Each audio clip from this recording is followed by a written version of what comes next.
Hello friends, welcome to online study centre.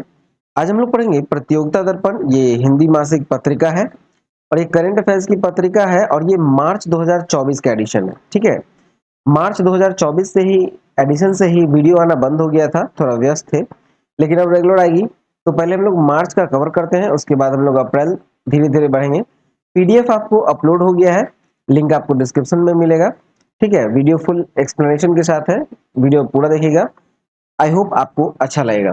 अच्छा लगे तो लाइक और सब्सक्राइब जरूर करें। चलिए शुरू करते हैं राष्ट्रीय घटनाक्रम से, जहां पहला टॉपिक है कि 75वें गणतंत्र दिवस की पूर्व संध्या पर राष्ट्र के नाम संबोधन में राष्ट्र की उपलब्धियां का राष्ट्रपति द्वारा उल्लेख।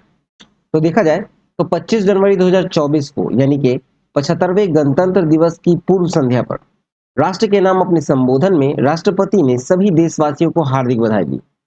राष्ट्रपति द्रौपदी मुर्मू ने अपने संबोधन में सरकार की उपलब्धियां और कल्याणकारी योजनाओं की चर्चा की और साथ ही डॉक्टर बी आर अम्बेडकर को स्मरण करने के साथ साथ कर्पूरी ठाकुर को पिछले वर्गों की सबसे महान पक्षकारों में से एक बताते हुए श्रद्धांजलि अर्पित की और कहा कि दिल्ली में जो G20 शिखर सम्मेलन का सफल आयोजन का एक अभूतपूर्व उपलब्धि उन्होंने बताया और अपने संबोधन में चंद्रयान 3 की सफलता के बाद आदित्य L1 को हेलो ऑर्बिट में स्थापित करने तथा देश के पहले एक्सरे पोलरीमीटर सैटेलाइट एक्सपोसैट का सफल प्रक्षेपण का उल्लेख किया।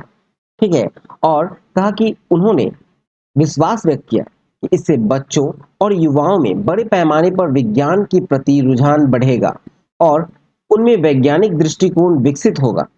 विशेषतः युवा महिलाओं को यह प्रेरणा मिलेगी कि वो विज्ञान और प्रौद्योगिकी को अपना कार्य क्षेत्र बनाए। ठीक है, और उन्होंने कहा कि सकल घरेलू उत्पाद यानी कि जीडीपी की भारत की वृद्धि दर जो है वो प्रमुख अर्थव्यवस्थाओं में सबसे अधिक रही है। ये असाधारण प्रदर्शन वर्ष 2024 और उसके बाद भी जारी रहने के प्रति विश्वास व्यक्त किया गया है। ठीक है, फिर देखा जाए तो महामारी के दिनों में समाज के कमजोर वर्गों को मुफ्त खाद्यान्न उपलब्ध कराने के लिए लागू जो योजनाएं थे उनका दायरा सरकार ने बढ़ा दिया। बाद में कमजोर लोगों की आबादी को संकट से उबरने में सहायता प्रदान करने हेतु कल्याणकारी योजनाओं को जारी रखा गया। सरकार ने 81 करोड़ से अधिक लोगों को अगले 5 वर्ष तक मुख्य रूप से कहा जाए तो मुफ्त, ठीक है, मुफ्त खाद्यान्न उपलब्ध कराने का निर्णय लिया है। ठीक है, यहाँ मुफ्त होगा। चलिए आगे देखें तो राष्ट्रपति जी ने कहा कि सरकार ने केवल जन कल्याण योजनाओं का विस्तार और संवर्धन ही नहीं किया है, अपितु जन कल्याण की अवधारणा को भी नया अर्थ प्रदान किया है। ठीक है, और खेल के क्षेत्र में उपलब्धि का उल्लेख किया गया उनके द्वारा, जिसमें कहा गया कि एशियाई खेलों में 107 पदकों के एक नए कीर्तिमान के साथ इतिहास रचने के पश्चात एशियाई पैरा खेलों में 111 पदक जीते। पदक तालिका में देश की महिलाओं के बहुत प्रभावशाली योगदान के लिए प्रसन्नता व्यक्त किया। अपने संबोधन में आर्टिफिशियल इंटेलिजेंस और मशीन लर्निंग आदि का उल्लेख किया गया और अपने संबोधन में अंत में न्यायपालिका में सिविल सेवाओं के सदस्यों को भी शुभकामनाएं राष्ट्रपति जी ने दी और विदेश में नियुक्त भारतीय मिशनों के अधिकारियों को प्रभावी प्रवासी भारतीय समुदाय के लोगों को भी गणतंत्र दिवस की बधाई राष्ट्रपति जी ने दी। ठीक है, चलिए अब नेक्स्ट टॉपिक देखते हैं। नेक्स्ट टॉपिक है केंद्र व असम सरकार के साथ उल्फा के वार्ता समर्थक गुट के शांति समझौते के पश्चात उल्फा का अस्तित्व समाप्त करने की संगठन की घोषणा। तो देखा जाए तो 29 दिसंबर 2023 को पूर्वोत्तर राज्य असम की सक्रिय जो उल्फा है, मतलब United liberation front of Assam, ने अपने सशस्त्र संघर्ष समाप्त करते हुए केंद्र एवं असम सरकार के साथ एक त्रिपक्षीय शांति समझौते पर हस्ताक्षर किए। समझौते के तहत कहा जाए तो उल्फा हिंसा छोड़कर समाज की मुख्य धारा में शामिल होने के लिए सहमति समर्थक गुट ने दी है। केंद्रीय गृह मंत्री श्री अमित शाह और असम के मुख्यमंत्री हेमंत बिस्वा ने इनकी उपस्थिति में नई दिल्ली में उल्फा के अरविंद राजखोवा के नेतृत्व वाले जो गुट है और सरकार के बीच 12 वर्षों से चली बातचीत का समापन हुआ। परेश बरुआ के नेतृत्व वाला उल्फा का कट्टरपंथी गुट इस समझौते का हिस्सा नहीं हुआ। ठीक है। और उल्फा जो है वो उल्फा भारत सरकार में समझौते के बाद गृह मंत्री अमित शाह ने कहा कि असम और पूरे उत्तर पूर्व में लंबे समय तक हिंसा झेली है। भारत सरकार, असम सरकार और उल्फा के बीच जो समझौता हुआ, इससे असम के सभी सशस्त्र गुटों के बात को यही समाप्त करने में हमें सफलता मिल गई। ये कहा गया है गृह मंत्री अमित शाह के द्वारा। ठीक है।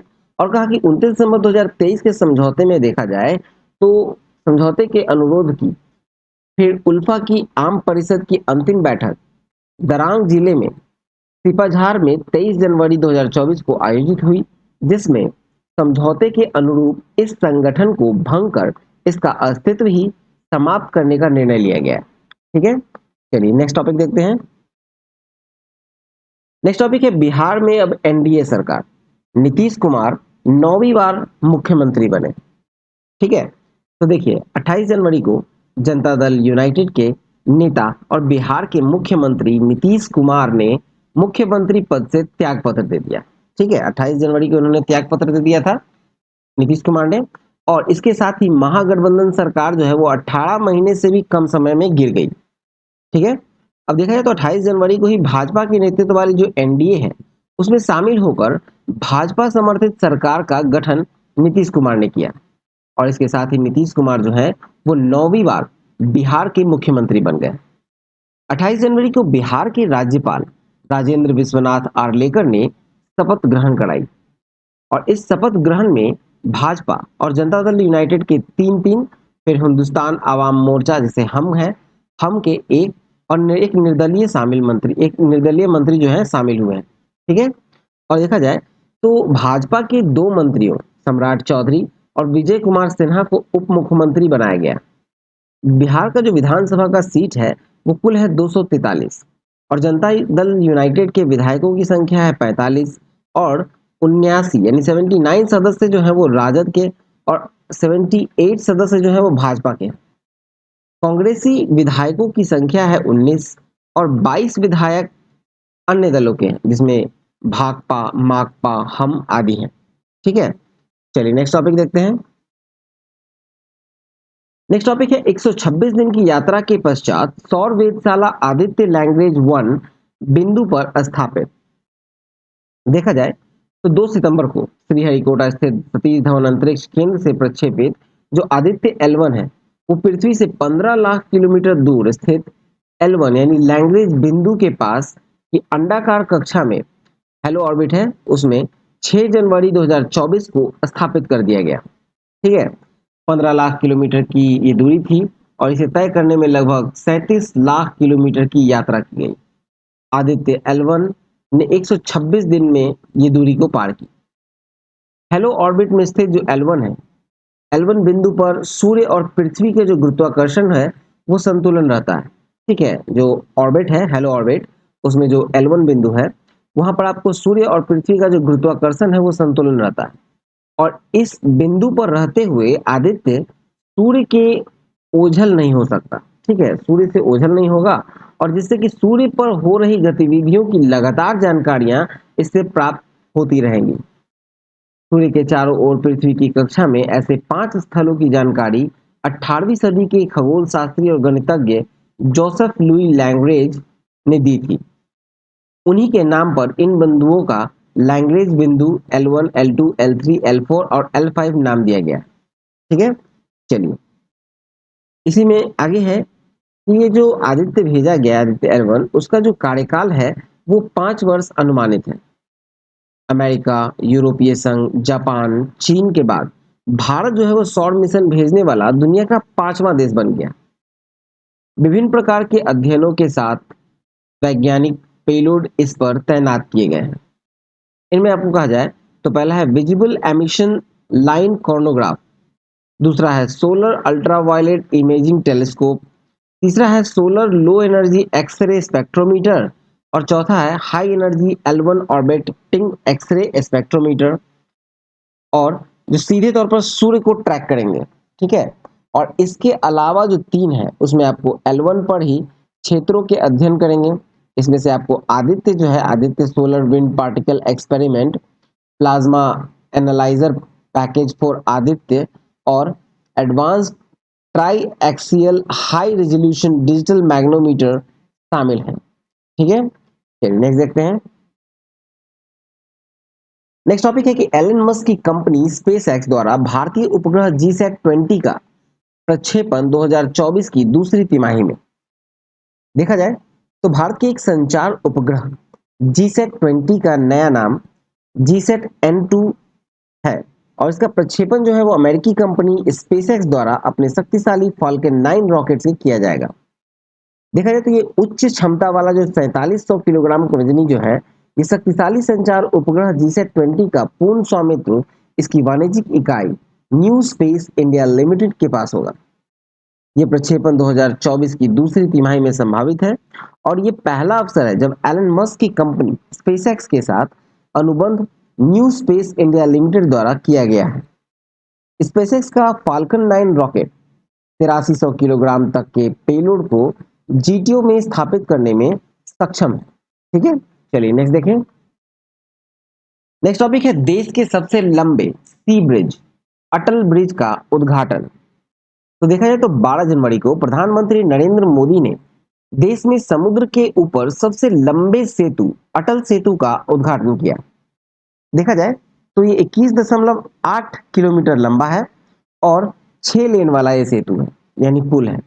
और पुल जो है वो दक्षिण मुंबई सावेरी को रायगढ़ जिले के उरण तालुका के नहवा सेवा को जोड़ता है। इस पुल को अटल बिहारी वाजपेयी सेवड़ी नन्हा सेवा अटल सेतु नाम दिया गया है।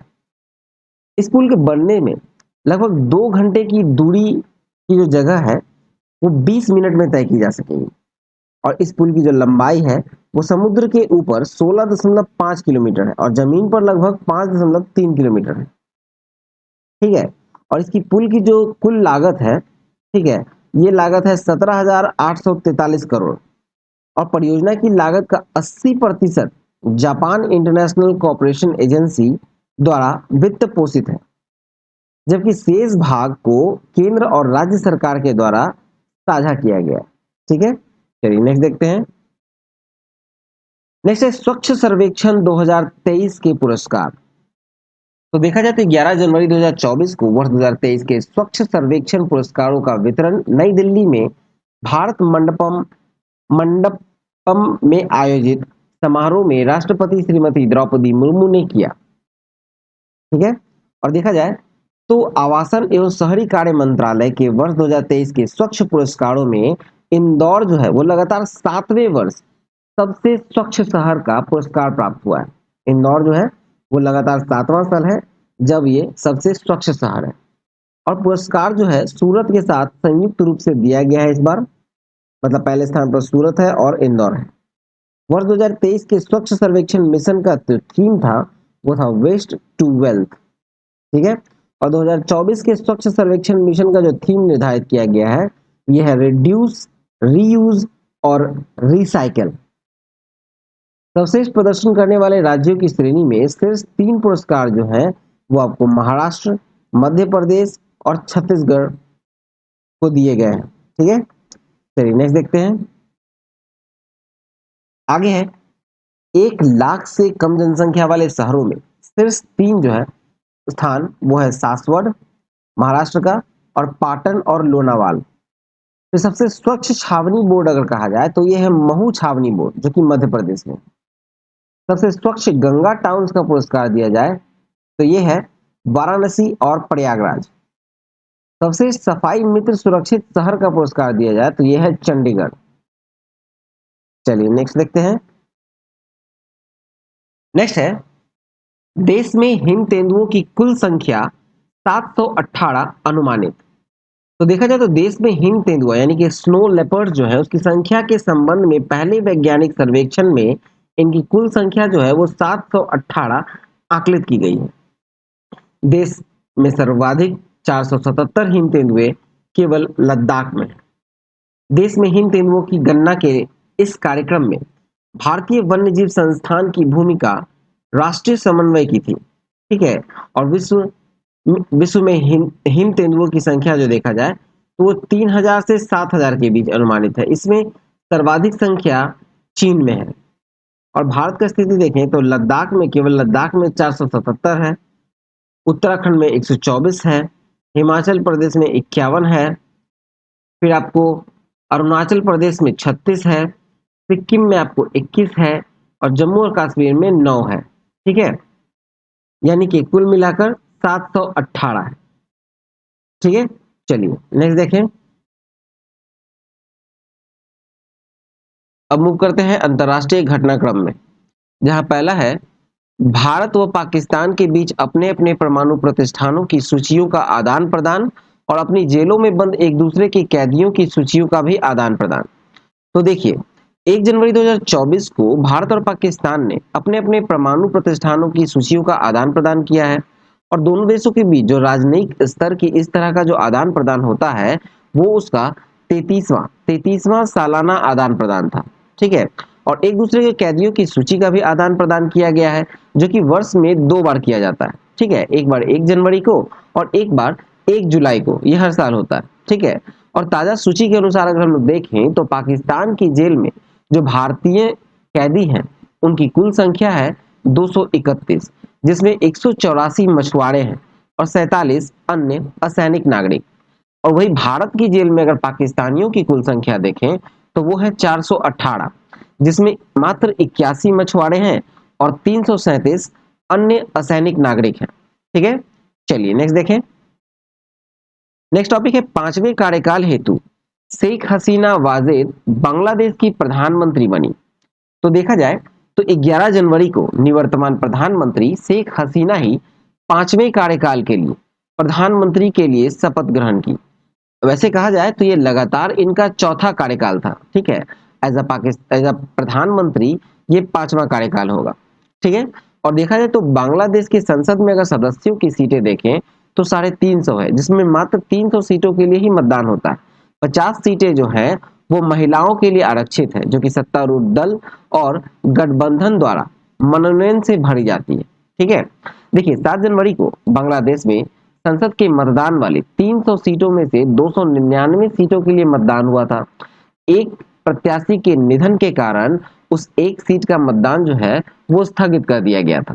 ठीक है, शेख हसीना की पार्टी जो है वो है आवामी लीग, जो 223 सीटें प्राप्त कर चुकी, 11 सीटों पर जातीय पार्टी और एक एक सीट पर बांग्लादेश कल्याण पार्टी, जातीय समाजतांत्रिक दल तथा वर्कर्स पार्टी ऑफ बांग्लादेश को मिली।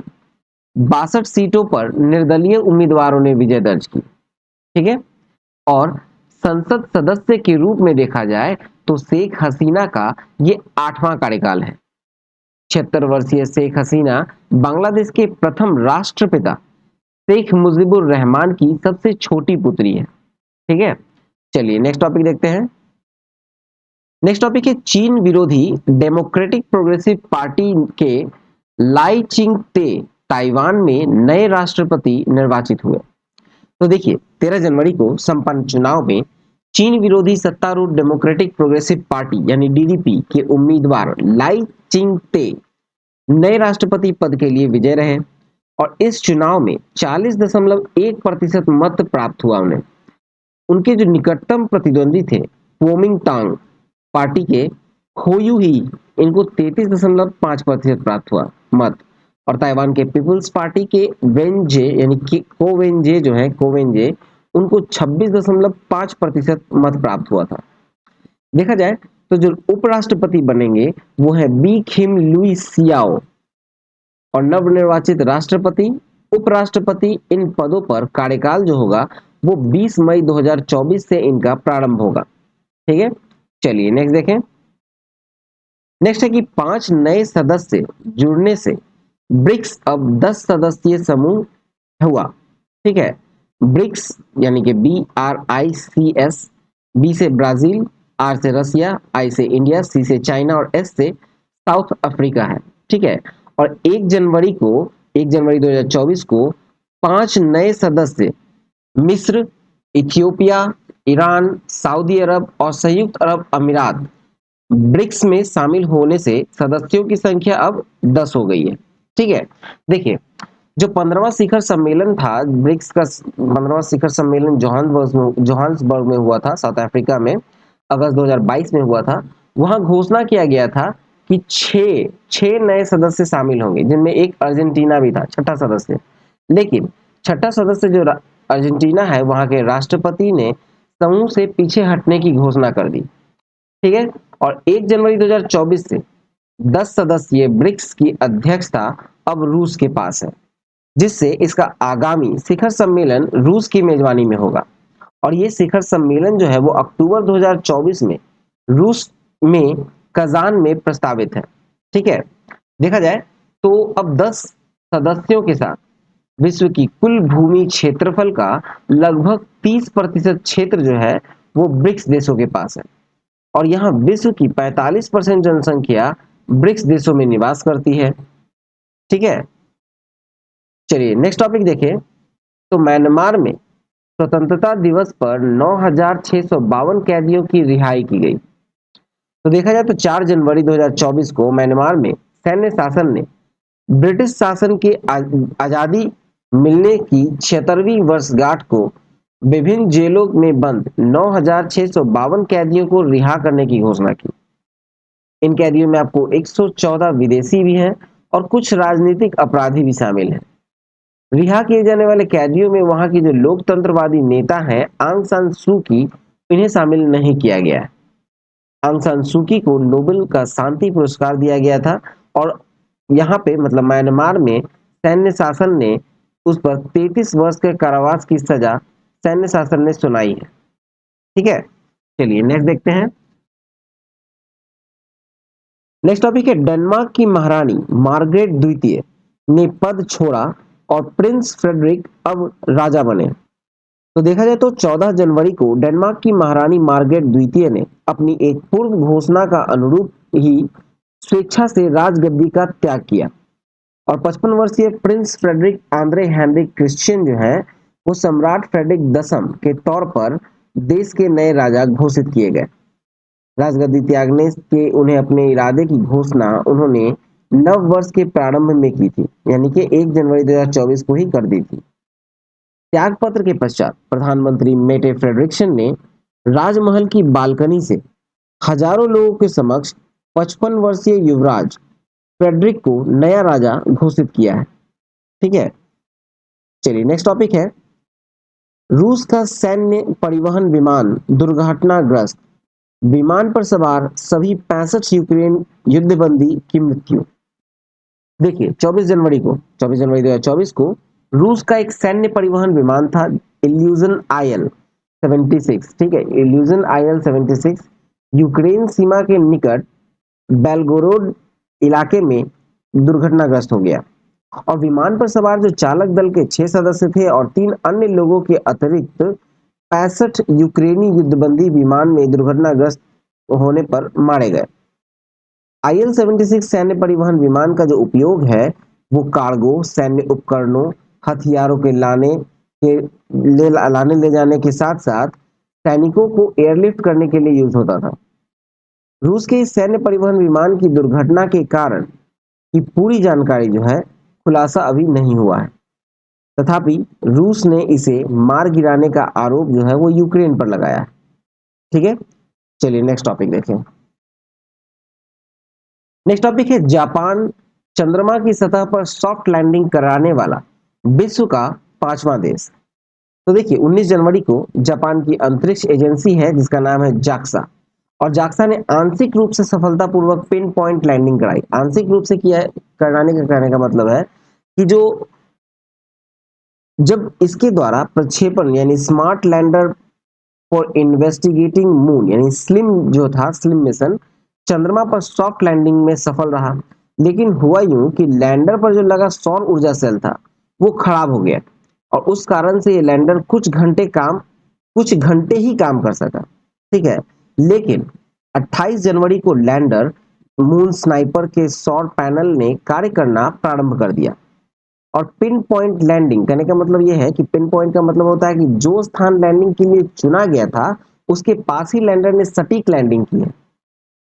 थियोली क्रेटर नाम की इस लैंडिंग साइट को चंद्रमा पर सबसे अधिक अंधेरे वाला धब्बा कहा जाता है। ठीक है, और लैंडर के साथ 2 अति लघु robot rover lunar action vehicle 1 और 2 भेजा गया है।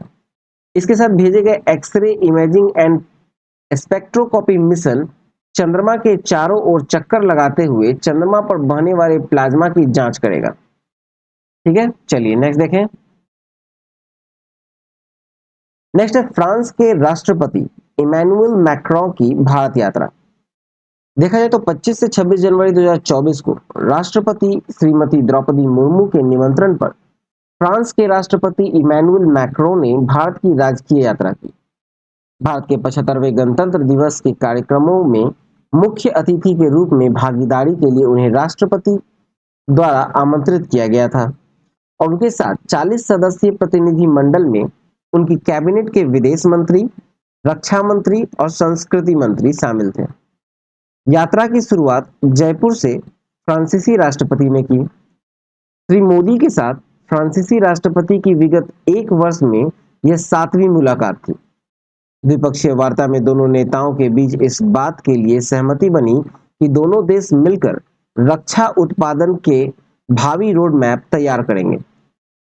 ठीक है, और वर्ष 2026 को भारत फ्रांस नवाचार वर्ष यानी कि India France year of innovation के तौर पर मनाने के लिए सहमति दोनों पक्षों में हुई। और कहा जाए तो जो विभिन्न क्षेत्र थे जिसमें कि द्विपक्षीय सहयोग के 9 समझौते ज्ञापनों पर हस्ताक्षर हुआ और इनमें एक टाटा एडवांस सिस्टम लिमिटेड और फ्रांस की एयरबस के बीच समझौता हुआ। इसके तहत H-125 हेलीकॉप्टर का उत्पादन संयुक्त रूप से किया जाएगा। फिर न्यू स्पेस इंडिया लिमिटेड और एरियन स्पेस के बीच उपग्रहों का लॉन्च करने के लिए एक समझौता पर हस्ताक्षर हुआ और स्वास्थ्य देखभाल, शिक्षा, प्रशिक्षण, अनुसंधान के क्षेत्र में सहयोग बढ़ाने के लिए समझौता पर हस्ताक्षर हुआ। पश्चिम एशिया में संघर्ष गहराने की आशंका पर गंभीर चिंता व्यक्त की गई। साथ ही लाल सागर में स्थित एवं इससे उत्पन्न होने वाली चुनौतियों पर भी चर्चा की गई। ठीक है, और 25 जनवरी को कर्तव्य पथ पर परेड में राष्ट्रपति श्रीमती द्रौपदी मुर्मू और प्रधानमंत्री नरेंद्र मोदी ने उनका स्वागत किया। फ्रांसीसी सैन्य बल की टुकड़ी तथा 2 राफेल विमान और एक Airbus A330 multi role tanker भी परेड में शामिल थे। इमैनुअल मैक्रोन जो है वो भारत के गणतंत्र दिवस समारोह में मुख्य अतिथि के रूप में भागीदारी करने वाले छठे फ्रांसीसी राष्ट्रपति हैं। ठीक है, चलिए नेक्स्ट देखें। नेक्स्ट टॉपिक है हेनले पासपोर्ट इंडेक्स 2024। तो देखा जाए तो जनवरी 2024 में हेनले एंड पार्टनर्स शोध टीम के द्वारा सूचकांक जारी की गई है और इस सूचकांक में कुल 199 देश शामिल हैं। सूचकांक में भारत का स्थान है 80वां और शीर्ष स्थान रहा 6 देशों का, जिनमें आपको Japan, Singapore, France, Italy, Germany और स्पेन शामिल है। मतलब ये 6 देश जो है वो पहले स्थान पर है। सूचकांक में सबसे निचला स्थान रहा अफगानिस्तान का 104वां स्थान। देखा जाए तो पहले स्थान पे अगर देखा जाए तो 6 देश हैं, France, Germany, Italy, Japan, Singapore, Spain. इन 6 देशों के लिए वीजा रहित गंतव्य जो है वो 194 देश है। ठीक है, दूसरे स्थान पर रहा फिनलैंड, दक्षिण कोरिया और स्वीडन, 3 देश। ठीक है, इस तरह से लिस्ट दिया गया है। और अगर हम लोग लास्ट देखें तो 104वें स्थान पर है अफगानिस्तान, 103वें स्थान पर सीरिया, 102वें स्थान पर इराक, 101वें स्थान पर पाकिस्तान और 100वें स्थान पर यमन है। ठीक है, चलिए नेक्स्ट टॉपिक देखते हैं। अब मूव करते हैं आर्थिक वाणिज्यिक परिदृश्य की ओर, जहां पहला टॉपिक है कि 2023-24 में देश की राष्ट्रीय आय के संबंध में एनएसओ के पहले अग्रिम अनुमान। ठीक है, एनएसओ के पहले अग्रिम अनुमान आया है जिसको कहा जाता है राष्ट्रीय सांख्यिकी कार्यालय का।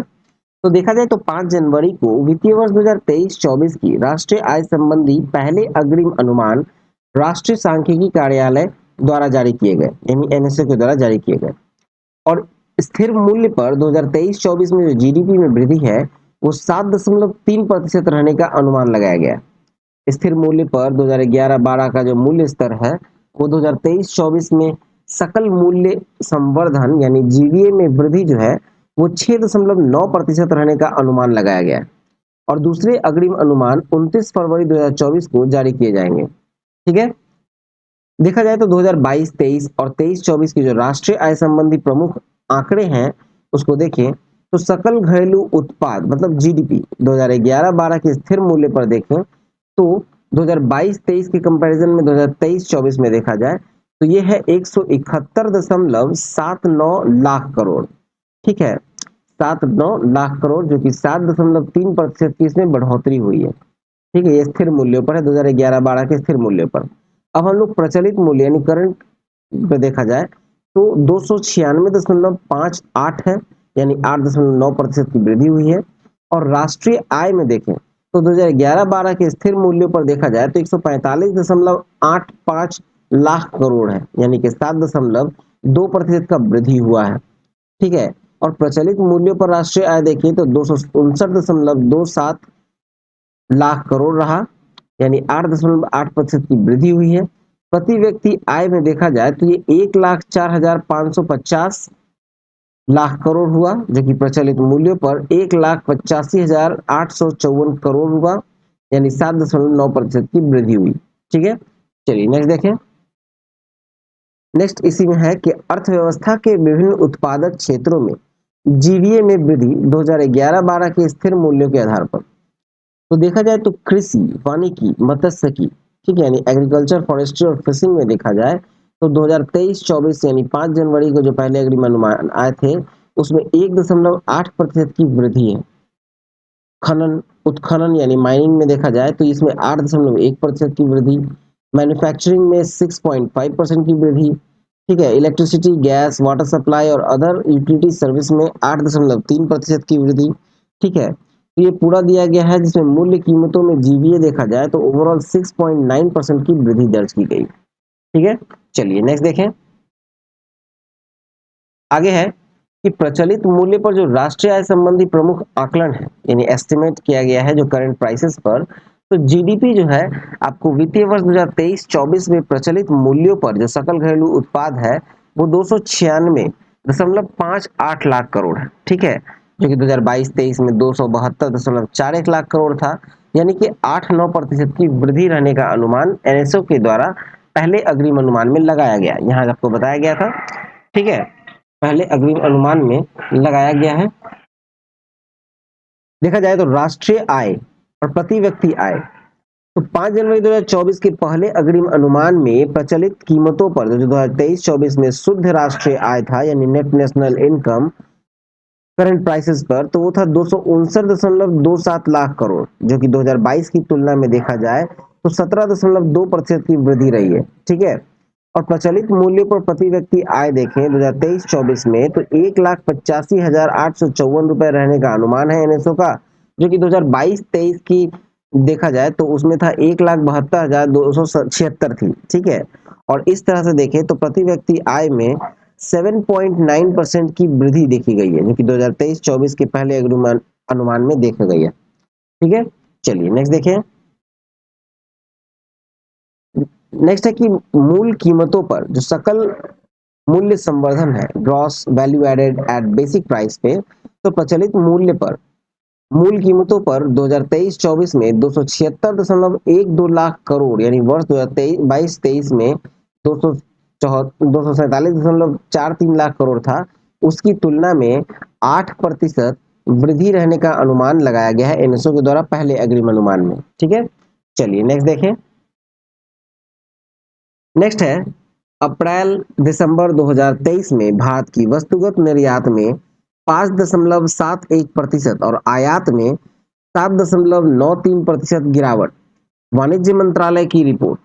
तो देखा जाए तो 15 जनवरी को 2023-24 के पहले 9 महीनों में यानी अप्रैल से दिसंबर 2023 में भारत के विदेशी व्यापार के अंतिम आंकड़े वाणिज्य मंत्रालय के द्वारा जारी किए गए।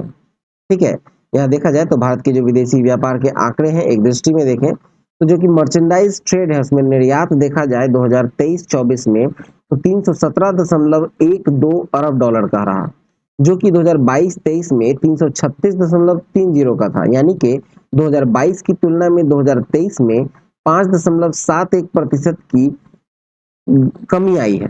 ठीक है, और आयात देखें तो आयात रहा इस बार 505.15 अरब डॉलर का, जो कि पिछले बार 548.64 अरब डॉलर का था, यानी कि इसमें भी नेगेटिव रहा है 7.93% का ऋणात्मक वृद्धि हुआ, ठीक है। और शेष जो व्यापार शेष है वो है 188.03 अरब डॉलर, वो भी नेगेटिव में, ठीक है। अब देखें सेवाओं का व्यापार, सेवाओं में देखें तो निर्यात जो प्राप्तियां हुई हैं वो हुआ है 247.92 अरब डॉलर, जो कि पिछले बार की तुलना में 3.52% अधिक है, वृद्धि हुई है, ठीक है। और आयात यानी कि भुगतान देखा जाए तो 129.24 अरब डॉलर का रहा, यानी कि पिछले वर्ष की तुलना में यहाँ पे 4.48% नेगेटिव गया है, ठीक है, ऋणात्मक वृद्धि हुई है। और व्यापार शेष रहा 118.68 अरब डॉलर का। अब देखा जाए वस्तुगत प्लस सेवाएं दोनों को जोड़ दिया जाए तो निर्यात यानी एक्सपोर्ट देखा जाए तो 565.04 रहा अरब डॉलर का। आयात रहा 634.39 अरब डॉलर का, ठीक है। अब व्यापार शेष रहा 69.34 अरब डॉलर, ऋणात्मक रहा ये, ठीक है। चलिए नेक्स्ट देखें। नेक्स्ट टॉपिक है वर्ष 2023 अब तक का सबसे गर्म वर्ष होने का वैश्विक एजेंसियों का अनुमान, और भारत के लिए दूसरा सबसे गर्म वर्ष है। 1 जनवरी 2024 को भारत के संदर्भ में भारतीय मौसम विज्ञान विभाग की एक रिपोर्ट जारी की गई, और रिपोर्ट के अनुसार कहा जाए तो वर्ष 2023 भारत में विगत 122 वर्षों में दूसरा सबसे गर्म वर्ष रहा है, ठीक है। और देखा जाए तो विभाग की रिपोर्ट के अनुसार 2023 के दौरान देश में सतही हवा का औसत वार्षिक तापमान 1981-2010 की अवधि के दीर्घकालिक औसत तापमान से 0.65 डिग्री सेल्सियस अधिक है, ठीक है। और 2016 में 0.71 डिग्री सेल्सियस अधिक रहा था। और देखा जाए तो विश्व मौसम विज्ञान संगठन यानी वर्ल्ड मेट्रोलॉजिकल ऑर्गेनाइजेशन WMO के द्वारा इस मामले में अपनी फाइनल रिपोर्ट मार्च 2024 में ही जारी की जाएगी, ठीक है। चलिए नेक्स्ट देखें। नेक्स्ट टॉपिक है विगत 9 वर्षों में देश में 24.82 करोड़ लोग बहुआयामी निर्धनता से बाहर, नीति आयोग का चर्चा पत्र। तो देखा जाए तो जनवरी 2024 में नीति आयोग के द्वारा जारी एक चर्चा पत्र के अनुसार विगत 9 वर्षों में देश में 24.82 करोड़ लोग बहुआयामी निर्धनता से बाहर निकले हैं। चर्चा पत्र का शीर्षक है multi dimensional poverty in India since 2005-6। इस चर्चा पत्र में कहा गया कि देश में वर्ष 2013-14 में 29.5% लोग बहुआयामी निर्धनता के अधीन थे, जो घटकर 2022-23 में 11.28% रह गए थे। इस प्रकार 17.89% बिंदु की गिरावट दर्ज की गई। रिपोर्ट के अनुसार संख्या की दृष्टि से विगत 9 वर्षों में 24.82 करोड़ लोग बहुआयामी गरीबी से बाहर निकले हैं। देखा जाए तो मल्टी पॉवर्टी इंडेक्स यानी MPI के सभी 12 सांकेतकों में संदर्भित अवधि के महत्वपूर्ण सुधार दर्ज किया गया है। इससे बहुआयामी गरीबी को आधा करने में अपने 2030 के लक्ष्य को समय से पहले ही प्राप्त कर लिए जाने की संभावना है। चलिए नेक्स्ट देखें। इसी में आगे है कि 2013-14 से 2022-23 के दौरान 9 वर्ष की अवधि में सर्वाधिक 5.94 करोड़ लोग उत्तर प्रदेश में बहुआयामी निर्धनता से बाहर निकले, और इसके बाद बिहार में 3.77 करोड़ लोग। चर्चा पत्र के अनुसार देखें तो पोषण अभियान व एनीमिया मुक्त भारत जैसे उल्लेखनीय पहलों ने स्वास्थ्य सुविधाओं तक पहुंच में उल्लेखनीय वृद्धि जहां की है, वो विश्व के सबसे बड़े खाद्य सुरक्षा कार्यक्रमों में से एक संचालन करते हुए राष्ट्रीय खाद्य सुरक्षा अधिनियम के तहत लक्षित सार्वजनिक वितरण प्रणाली 81.35 करोड़ लाभार्थी को कर सकती है।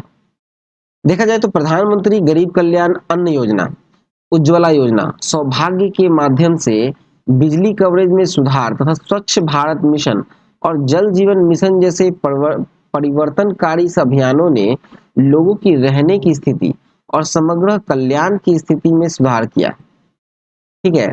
और देखा जाए तो प्रधानमंत्री जनधन योजना और पीएम आवास योजना जैसे प्रमुख कार्यक्रमों ने विगत समावेशन और वंचितों के लिए सुरक्षित और आवास प्रदान करने में महत्वपूर्ण भूमिका निभाई है। नेक्स्ट टॉपिक है 10वां वाइब्रेंट गुजरात ग्लोबल सम्मेलन 2024 गांधीनगर में संपन्न। तो 10 से 12 जनवरी 2024 को गुजरात में निवेश को आकर्षित एवं प्रोत्साहित करने के उद्देश्य से शुरू किए गए वाइब्रेंट गुजरात ग्लोबल समिति के 10वें संस्करण का आयोजन गुजरात में गांधीनगर में संपन्न हुआ, जिसका थीम था गेटवे टू द फ्यूचर।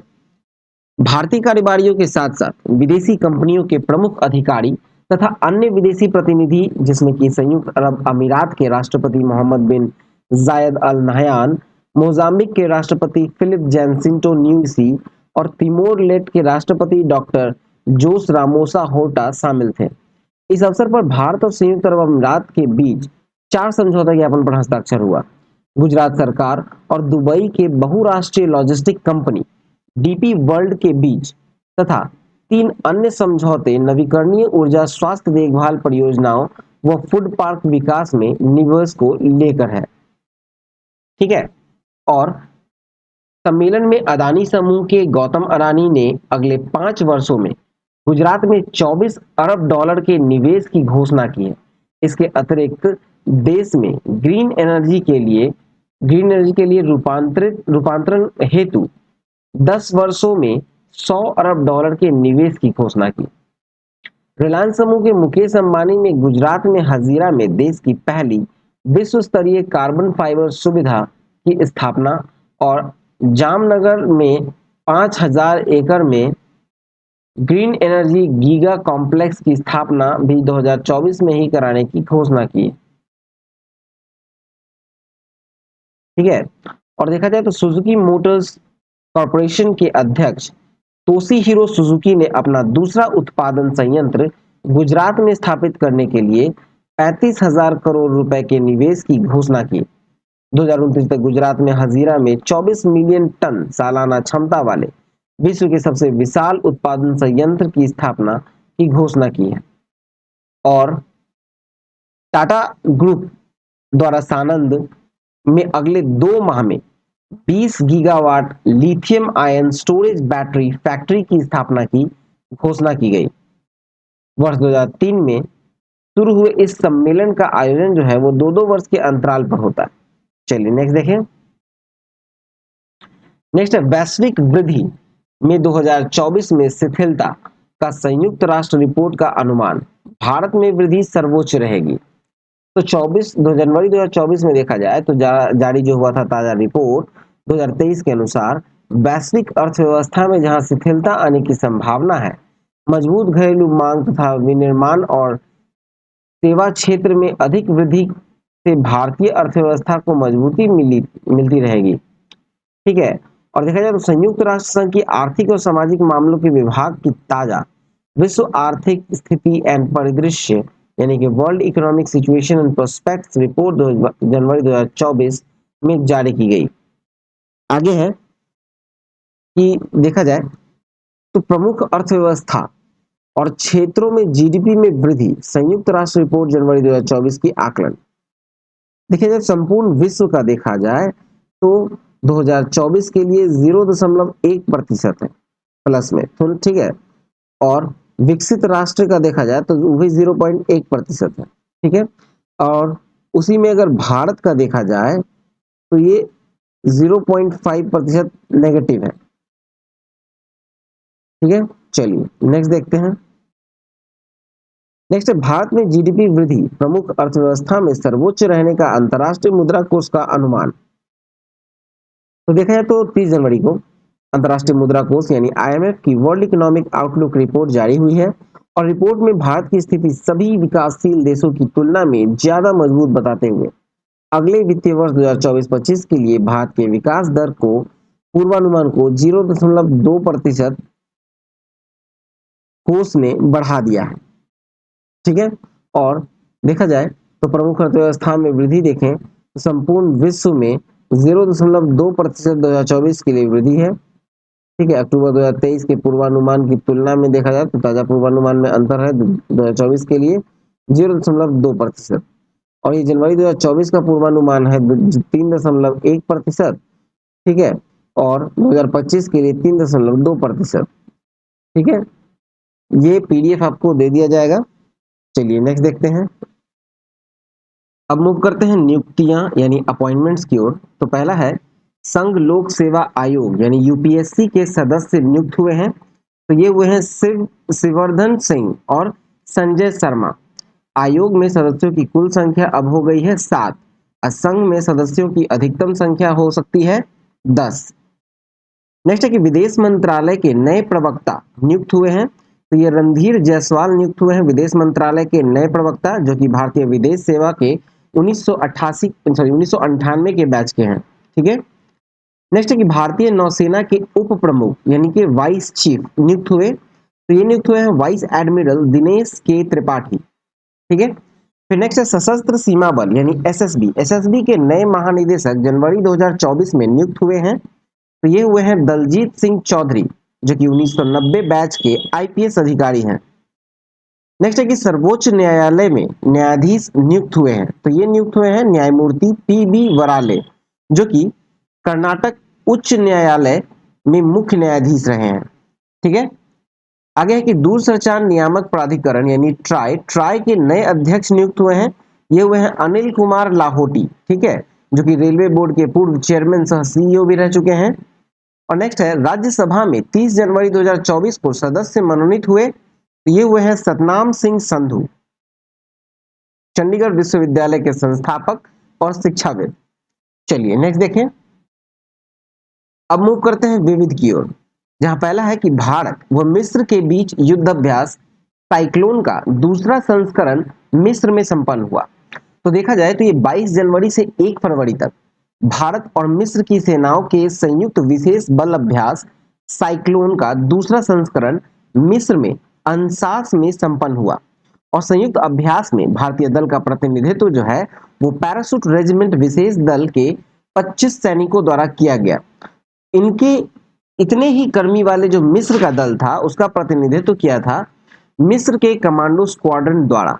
ठीक है, चलिए नेक्स्ट देखें। नेक्स्ट टॉपिक है भारत व किर्गिस्तान के बीच संयुक्त विशेष बल अभ्यास खंजर हिमाचल प्रदेश में संपन्न। देखा जाए तो 22 जनवरी से 3 फरवरी तक भारत और किर्गिस्तान के बीच विशेष बल युद्धाभ्यास खंजर का 11वां संस्करण हिमाचल प्रदेश में बकलोह स्थित विशेष बल प्रशिक्षण स्कूल में संपन्न हुआ। 2 सप्ताह के इस विशेष बल अभ्यास में भारतीय सेना के दल का प्रतिनिधित्व जो है वो पैराशूट रेजिमेंट विशेष बल ने 20 कर्मियों के द्वारा जहां किया गया, वहीं किर्गिस्तान के दल में स्कॉर्पियन ब्रिगेड के 20 कर्मी शामिल थे। ठीक है, चलिए नेक्स्ट देखें। नेक्स्ट है बालिकाओं के लिए देश में पहला सैनिक स्कूल। तो देखा जाए तो 1 जनवरी 2024 को देश में पहले पूर्ण बालिका सैनिक स्कूल की स्थापना मथुरा में वृंदावन में की गई। संविद गुरुकुल गर्ल्स सैनिक स्कूल नाम से इस पहले बालिका सैनिक स्कूल का उद्घाटन केंद्रीय रक्षा मंत्री राजनाथ सिंह ने मुख्यमंत्री योगी आदित्यनाथ के साथ मिलकर किया। चलिए नेक्स्ट देखें।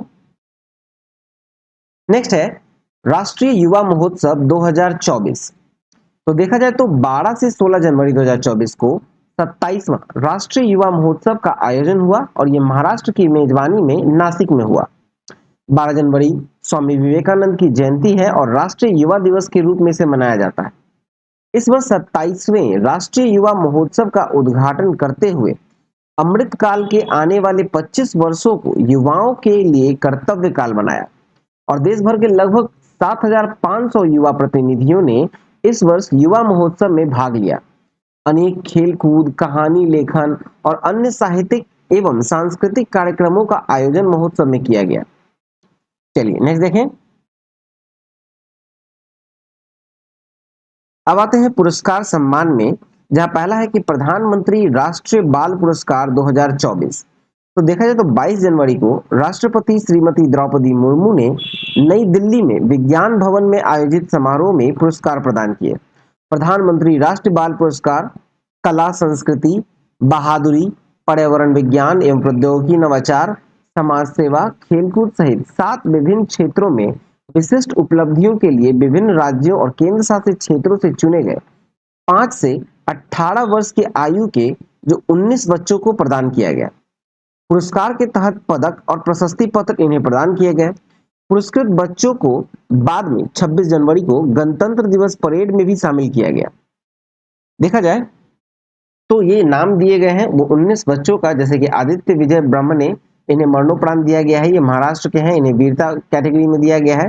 अनुष्का पाठक उत्तर प्रदेश की हैं, जिसको कला और संस्कृति में दिया गया है। अरिजीत बनर्जी पश्चिम बंगाल के हैं, कला और संस्कृति में दिया गया है।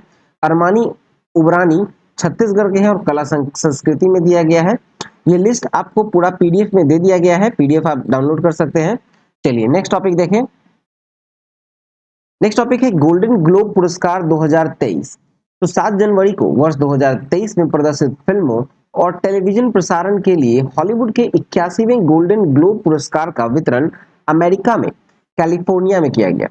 81वें गोल्डन ग्लोब पुरस्कार के तहत फिल्मों के पुरस्कार निम्नलिखित को दिए गए हैं, जिसमें देखा जाए तो सर्वश्रेष्ठ फिल्म ड्रामा की कैटेगरी में ओपेनहाइमर को दिया गया, जिसके निर्देशक थे क्रिस्टोफर नोलन। म्यूजिकल कॉमेडी श्रेणी में फिल्म जो है वो पुअर थिंग्स को दिया गया।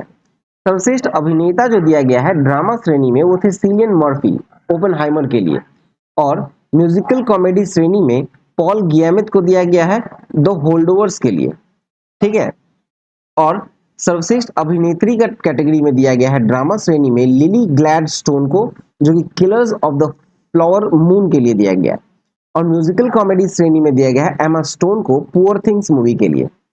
देखिए दोनों श्रेणियों में अगर संयुक्त रूप से पुरस्कार अगर देखा जाए तो सर्वश्रेष्ठ एनिमेटेड फिल्म के लिए दिया गया है the boy and the Heron को। सर्वश्रेष्ठ नॉन इंग्लिश फिल्म के लिए दिया गया है anatomy of a fall, France की है। और सर्वश्रेष्ठ cinematic and box office achievement दिया गया है बारबी को। सर्वश्रेष्ठ सहायक अभिनेत्री के रूप में दिया गया है डॉक्टर वाइन जॉय रैडोल्फ को, जो कि द होल्ड बर्ड्स फिल्म के लिए, ठीक है। और चलिए नेक्स्ट देखते हैं। नेक्स्ट है राष्ट्रीय खेल प्रोत्साहन पुरस्कार 2023 और तेंजिंग नार्गे राष्ट्रीय साहसिक पुरस्कार 2022। राष्ट्रीय खेल प्रोत्साहन पुरस्कार 2023 में देखा जाए तो दिया गया है नवोदित युवा प्रतिभा की पहचान एवं पोषण कॉर्पोरेट सामाजिक उत्तरदायित्व के माध्यम से खेलों को प्रोत्साहन देने के लिए। और पुरस्कार प्राप्त करने वाली जो संस्था है वो है जैन मानित विश्वविद्यालय बेंगलुरु का, ठीक है, ओडिशा माइनिंग कॉर्पोरेट लिमिटेड। चलिए नेक्स्ट देखते हैं। आते हैं तेंजिंग नार्गे राष्ट्रीय एडवेंचर पुरस्कार 2022 का। तो ये पुरस्कार जो है वो 4 श्रेणी में भू साहसिक कार्य, जल साहसिक कार्य, वायु रोमांच और जीवन पर्यंत उपलब्धि के क्षेत्र में दिया जाता है। पुरस्कार के तहत 15-15 लाख की राशि प्रदान की जाती है। और इस वर्ष 2022 के ये पुरस्कार निम्नलिखित 4 खिलाड़ियों को दिए गए। सुश्री सविता कंसवाल मरणोपरांत में दिया गया, पर्वतारोही है लैंड एडवेंचर में। और तुलसी चैतन्य मथुपुरी को दिया गया जो कि तैराक है वाटर एडवेंचर में। अंशु कुमार तिवारी को दिया गया है स्काई डाइवर्स एयर एडवेंचर में। और प्रवीण सिंह को दिया गया है पर्वतारोहण, यानी इसमें दिया गया आपको लाइफ टाइम अचीवमेंट में, ठीक है। चलिए नेक्स्ट देखते हैं। नेक्स्ट है फीफा के सर्वश्रेष्ठ फुटबॉलर 2023।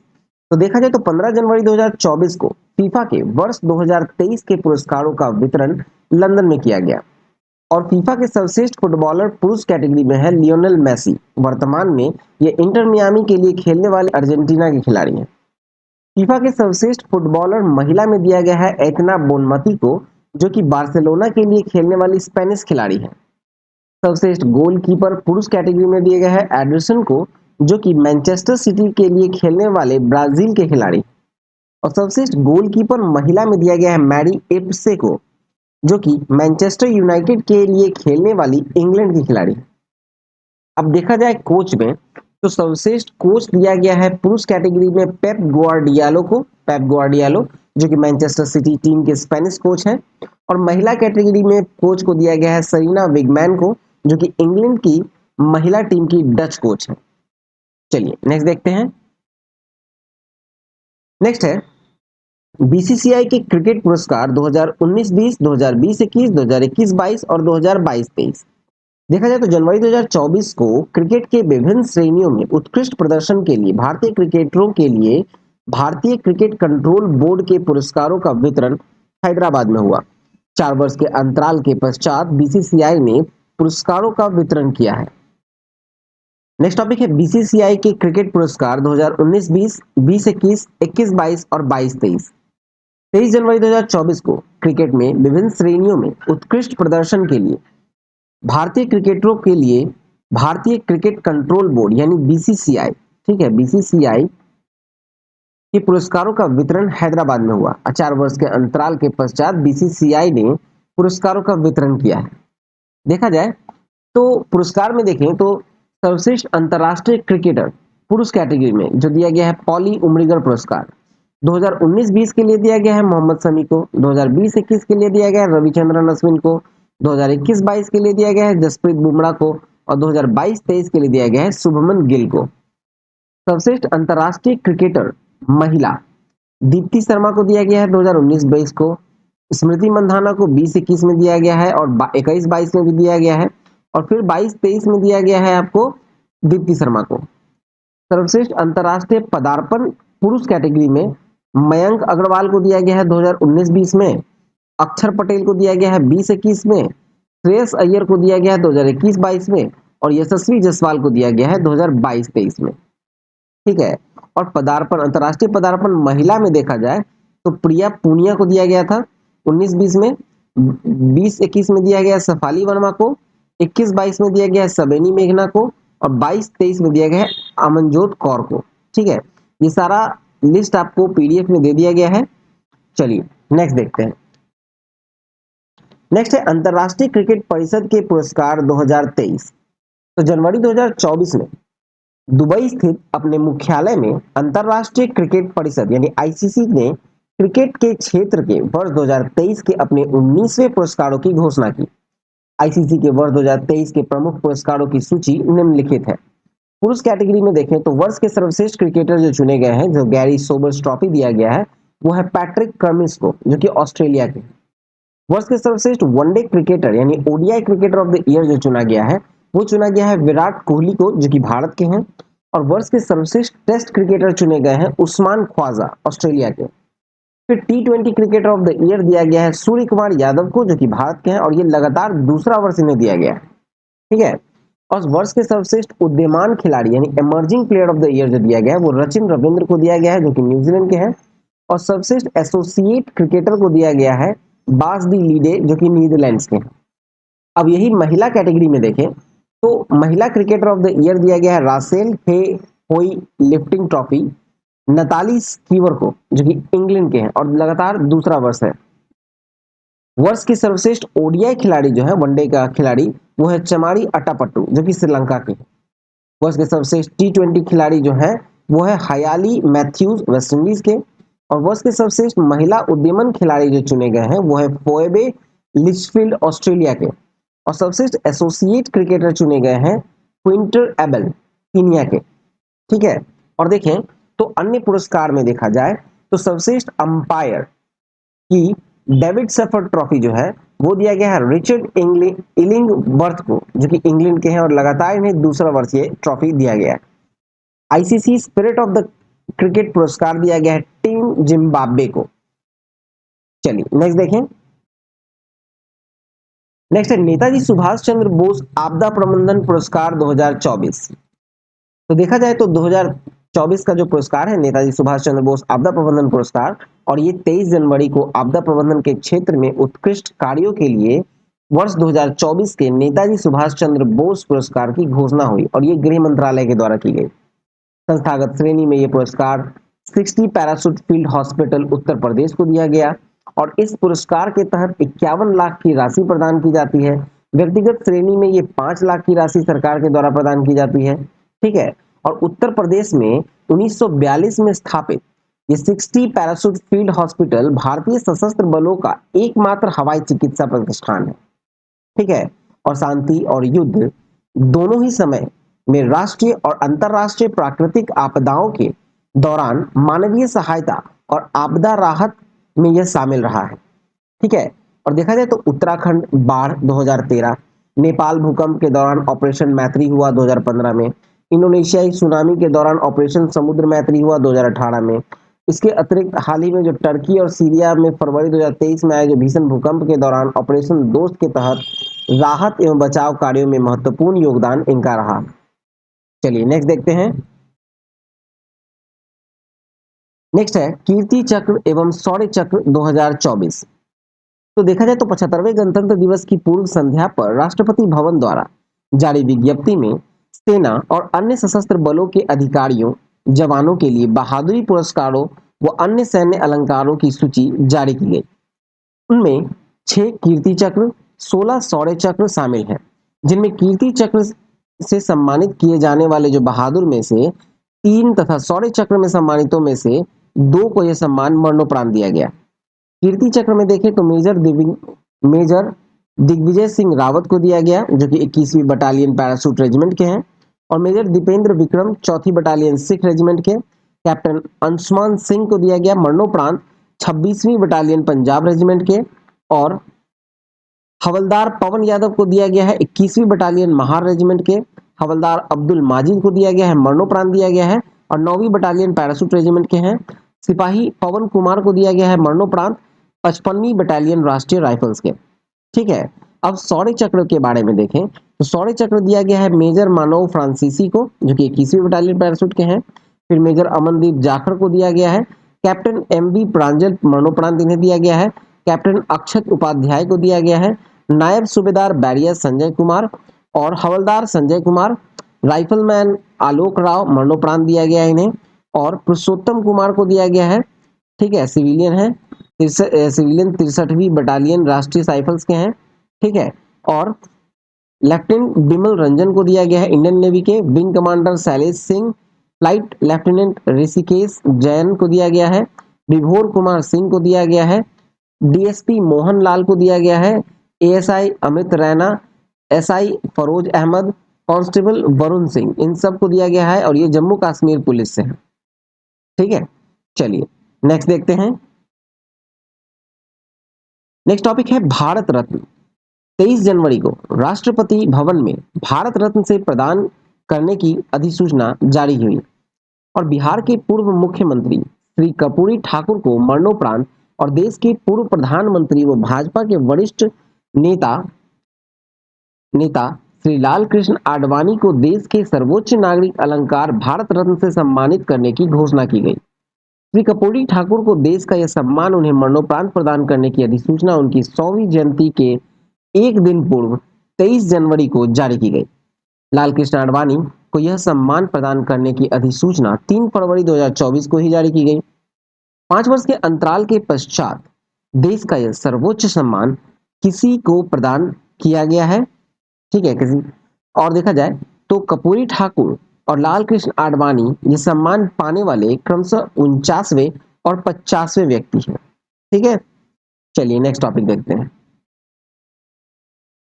नेक्स्ट है पद्म अलंकरण 2024। तो जनवरी 2024 में देश की 75वीं गणतंत्र दिवस की पूर्व संध्या पर गृह मंत्रालय में जारी विज्ञप्ति में 132 पद्म अलंकरणों जिसमें पद्म विभूषण, पद्म भूषण और पद्मश्री की घोषणा की गई। इसमें 5 पद्म विभूषण, 17 पद्म भूषण, 110 पद्मश्री शामिल है। इनमें 2 युगल पुरस्कार शामिल हैं। युगल पुरस्कार के तहत 2 लोगों को एक साथ दिए जाने के बावजूद इसे एक ही पुरस्कार गिना जाता है।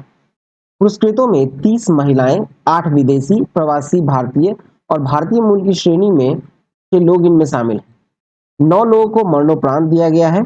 पद्म पुरस्कार विभिन्न विषयों गतिविधियों के क्षेत्र में दिए जाते हैं, जैसे कि आपको कला, सामाजिक कार्य, सार्वजनिक कार्यक्रम, विज्ञान एवं अभियांत्रिकी, व्यापार एवं उद्योग जगत, चिकित्सा, साहित्य और शिक्षा, खेल, सिविल सेवा आदि। ठीक है।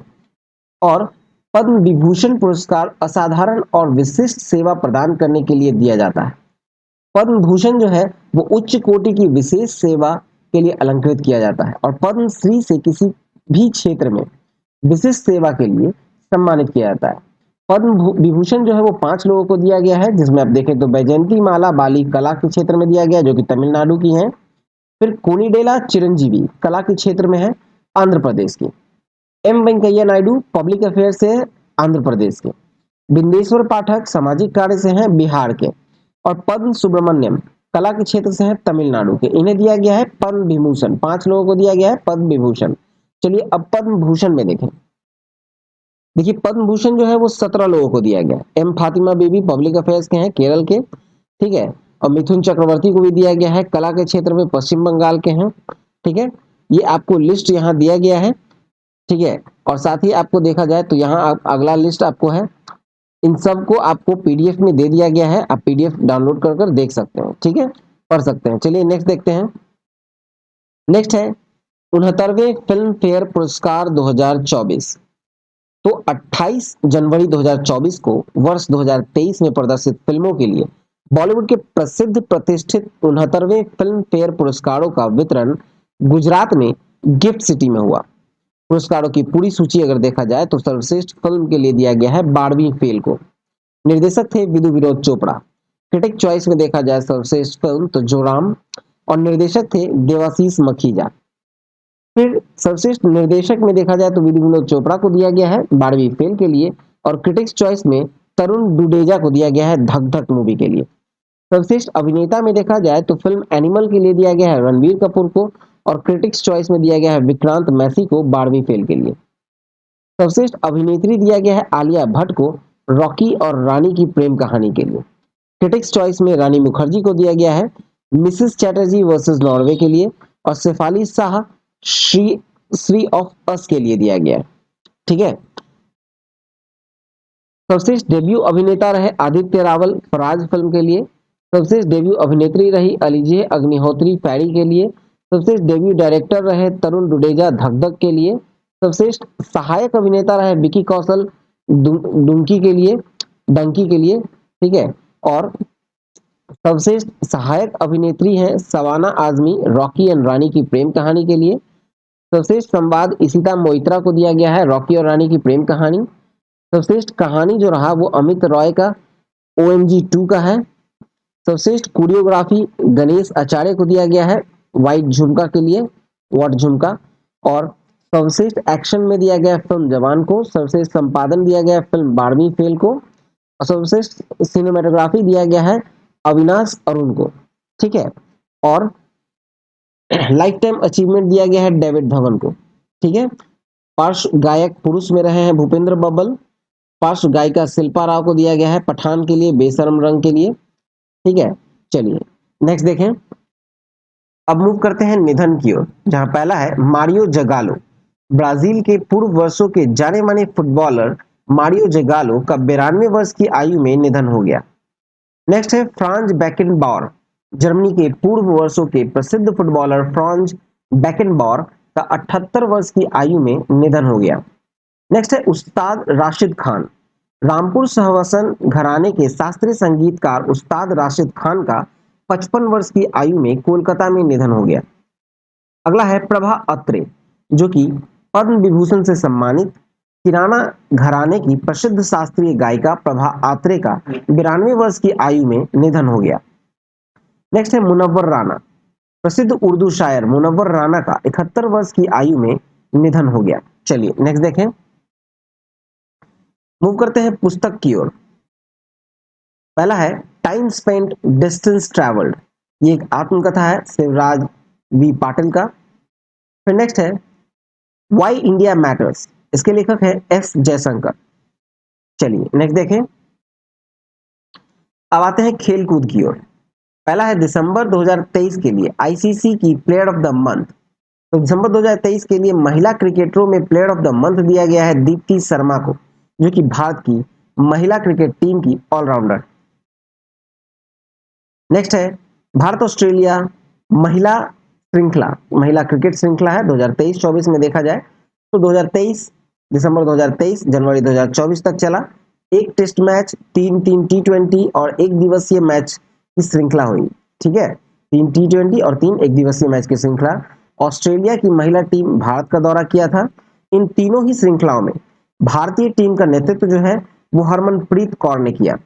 एकमात्र टेस्ट मैच जो विजेता रहा भारत 8 विकेट से। और 3 एक दिवसीय मैचों की श्रृंखला में विजेता रहा ऑस्ट्रेलिया 3-0 से, और 3 टी20 मैचों की श्रृंखला में विजेता रहा ऑस्ट्रेलिया 2-1 से। चलिए नेक्स्ट देखें।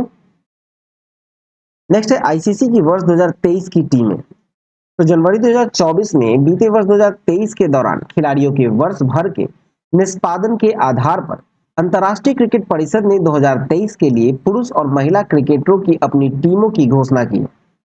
ये टेस्ट टीम है, ये ओडीआई है और ये टी20 है, और ये पुरुष की टीम है। ठीक है, जिसमें Usman Khawaja, Dimuth Karunaratne, Kane Williamson, Joe Root, Travis Head, Ravindra Jadeja, Alex Carey, Pat Cummins, R Ashwin, Mitchell Starc और स्टुअर्ट ब्रॉड है। ये टेस्ट टीम है। ओडीआई में कप्तान बनाया गया है रोहित शर्मा को। भारत के Shubman Gill, Travis Head, Virat Kohli, David Mitchell, Heinrich Klaasen, Marco Jansen, Adam Zampa, Mohammed Siraj, Kuldeep Yadav और मोहम्मद शमी है। ठीक है, तो ये ओडीआई की टीम थी। टी20 में देखा जाए तो भारत के यशस्वी जायसवाल, फिल सॉल्ट इंग्लैंड के, निकोलसन पूरन विकेट कीपर वेस्ट इंडीज के हैं, सूर्य कुमार यादव कप्तान बनाया गया है भारत के, Mark Chapman New Zealand, Sikandar Raza Zimbabwe, Alpesh Ramjani Uganda, Mark Adair Ireland, Ravi Bishnoi Bharat, Richard Ngarava Zimbabwe के और अर्शदीप सिंह भारत के। ये पुरुष की टीमें थी। अब आते हैं महिला की टीमों को। महिला में ओडीआई टीम बनाई गई है और टी20 टीम बनाई गई है। ठीक है, महिला की टीम देखा जाए तो ओडीआई टीम है जिसमें आपको कोएब लिचफील्ड ऑस्ट्रेलिया के हैं, चमारी अटापट्टू कप्तान बनाया गया है श्रीलंका के, एलिसे पेरी ऑस्ट्रेलिया के, एमेलिया क्रोर न्यूजीलैंड के, बेथ मुनी विकेटकीपर हैं ऑस्ट्रेलिया के, नेट साइवर ब्रंड इंग्लैंड के, एस गार्डनर ऑस्ट्रेलिया के, एनेबल सदरलैंड ऑस्ट्रेलिया के हैं, Nadine de Klerk South Africa, Lea Tahuhu New Zealand के और नाहिदा एक्टर बांग्लादेश के।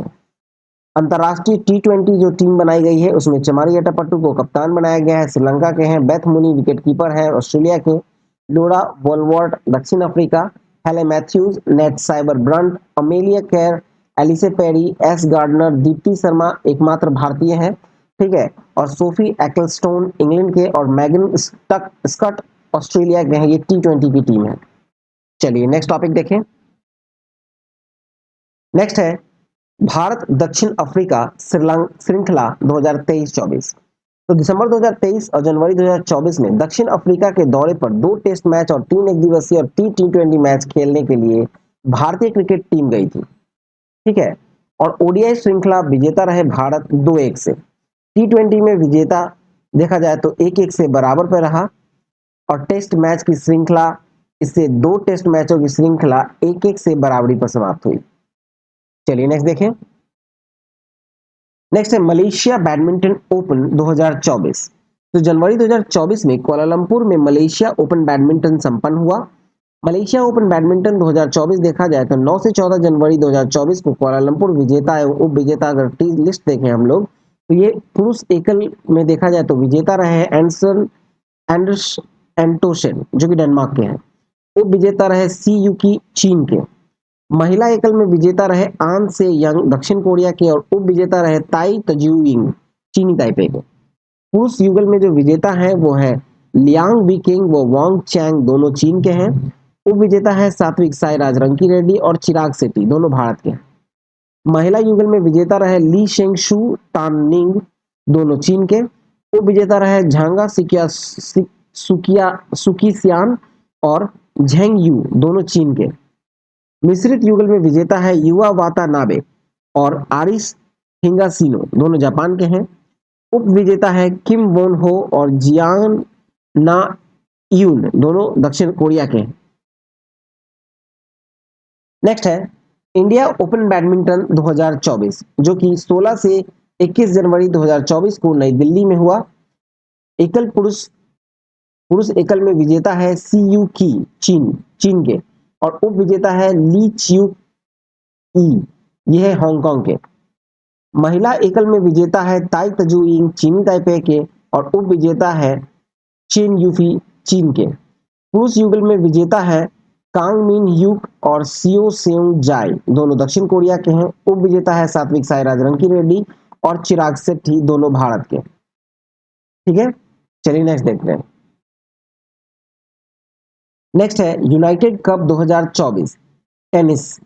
तो देखा जाए तो 29 दिसंबर से 7 जनवरी 2024 को पुरुष और महिलाओं को संयुक्त टीम टूर्नामेंट यूनाइटेड कप के दूसरे संस्करण का आयोजन पर्थ एवं सिडनी ऑस्ट्रेलिया में हुआ। 18 टीमें इस टूर्नामेंट में शामिल थी। विजेता रहा पोलैंड 2-1 से और उप विजेता रहा जर्मनी। चलिए नेक्स्ट देखें। नेक्स्ट है ब्रिस्बेन इंटरनेशनल टेनिस 2024। तो देखा जाए तो 31 दिसंबर 2023 से 7 जनवरी 2024 को Brisbane international tennis Queensland Australia में संपन्न हुआ। पुरुष एकल विजेता रहे ग्रिगोर दिमित्रोव बुल्गारिया के। उप विजेता रहे होल्गर रूने डेनमार्क के। महिला एकल में विजेता है एलेना रायबकीना कजाकिस्तान की और उप विजेता है आरियाना सबालेंका बेलारूस की। नेक्स्ट है ऑकलैंड ओपन 2024। तो देखा जाए तो जनवरी 2024 में न्यूजीलैंड में ऑकलैंड ओपन टेनिस संपन्न हुआ। लगातार दूसरे वर्ष महिला एकल खिताब विजेता कोको गॉफ 19 वर्षीय है अमेरिका के। उप विजेता रहे एलिना स्वितोलिना यूक्रेन के। नेक्स्ट है हांगकांग ओपन 2024। 1 से 7 जनवरी 2024 को वर्ष 2024 के लिए ऑस्ट्रेलियाई ओपन टूर्नामेंट से पूर्व एटीपी के हांगकांग ओपन टेनिस टूर्नामेंट का आयोजन हुआ।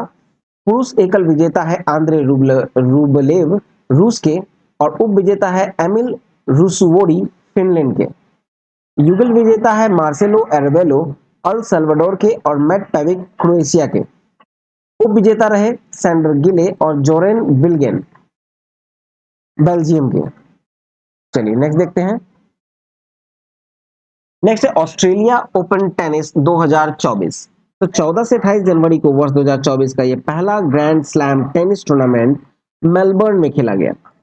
14 से 28 जनवरी को मेलबर्न में हुआ और पुरुष एकल में विजेता रहे यानिक सिनर इटली के। उप विजेता है डैनियल मेदवेदेव रूस के और महिला एकल में जो विजेता है वो है अरियाना सबालेंका रूस के और उप विजेता है झेंग क्विनवेन चीन के। पुरुष युगल में विजेता है रोहन बोपन्ना भारत के और मैथ्यू एब्डेन ऑस्ट्रेलिया के। उप विजेता है सिमोन बोलेली और एंड्रियाना वावसोरी दोनों इटली के। ठीक है, चलिए नेक्स्ट देखते हैं। नेक्स्ट है टाटा मुंबई मैराथन 2024। 21 जनवरी 2024 को मुंबई में 19वीं टाटा मुंबई मैराथन दौड़ संपन्न हुई। 42.195 किलोमीटर की दौड़ थी। पुरुष वर्ग के विजेता है हाइले लेमी बेरहानू इथियोपिया के हैं जो कि 2 घंटे 7 मिनट 50 सेकंड लगाए ने। महिला वर्ग में विजेता रहे अबरास मिनसेवी जो कि इथियोपिया की है। 2 घंटे 26 मिनट 6 सेकंड लगा। नेक्स्ट है बेटन हॉकी कप 2024। तो 22 से 28 जनवरी को देश के सबसे प्राचीन हॉकी टूर्नामेंट बेटन कप के 125वें संस्करण का आयोजन हुआ कोलकाता में। विजेता रहा भारतीय नौसेना की टीम 5-4 से। उप विजेता है तेल निगम। चलिए नेक्स्ट देखें। नेक्स्ट है राष्ट्रीय भारोत्तोलन चैंपियनशिप 2023-24। 28 दिसंबर से 7 जनवरी 2024 को भारतीय भारोत्तोलन महासंघ के तत्वाधान में अरुणाचल प्रदेश में ईटानगर में संपन्न राष्ट्रीय भारोत्तोलन चैंपियनशिप पुरुष और महिला दोनों ही वर्गों में overall team championship railway sports promotion board ने जीता और पुरुष में मिजोरम के जेरमी लाल रिंगनुगा को तथा महिलाओं में रेलवे की दीपाली गुरशाले को सर्वश्रेष्ठ भारोत्तोलन का पुरस्कार मिला।